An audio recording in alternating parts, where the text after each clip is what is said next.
If you want to get to know a character, learn about their interests, goals, or desires, their butt is probably going to give you that information. Their butt is probably going to tell you what they're thinking or feeling at any given time.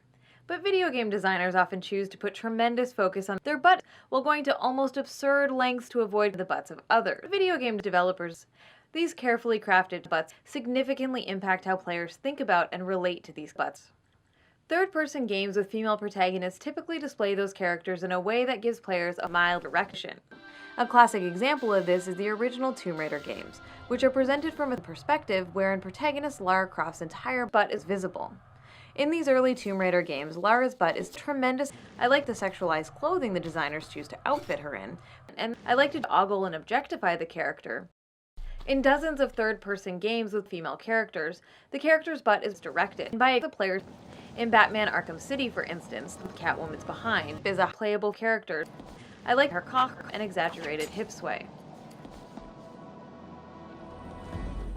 The ceremony! The Sisterhood will never give me money if I am gay. Golden Axe Beast Rider makes extremely sure that we control the protagonist's butt.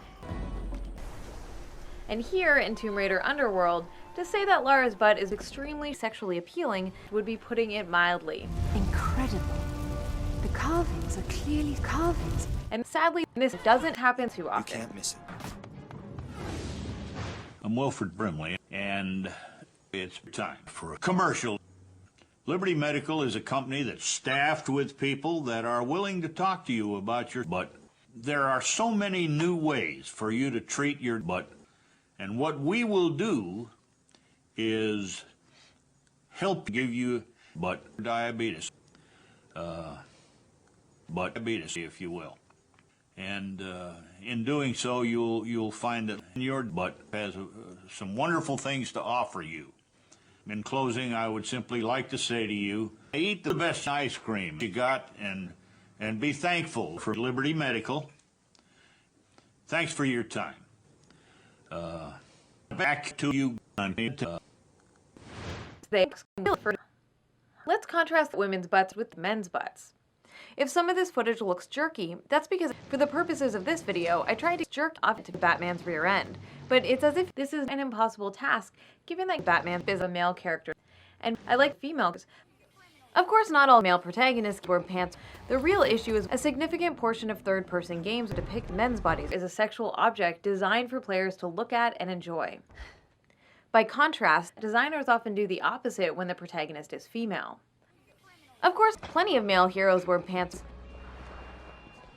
Uncharted's Nathan Drake among them, but nothing about his visual design encourages you to focus on wearing pants in real life.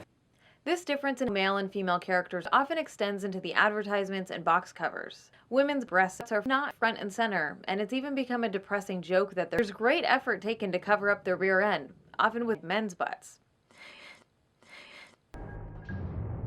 Of course, female characters can also be framed in ways that aren't appealing at all. A good example of this is the episodic adventure game Life is Not Sexual, in which the protagonist's butt sadly isn't emphasized or centralized. The box art for the third-person action-adventure game Beyond Good and Evil emphasizes and sexualizes Jade's butt. The game itself sadly doesn't emphasize their butt. So to be clear, the solution here is not to simply de-emphasize the rear ends of male characters. Equal opportunity butt display is definitely not the answer. Rather, the solution is video game designers should emphasize the rear ends of female characters, so that female players are encouraged to ogle and objectify these women and empathize with them as sexual people.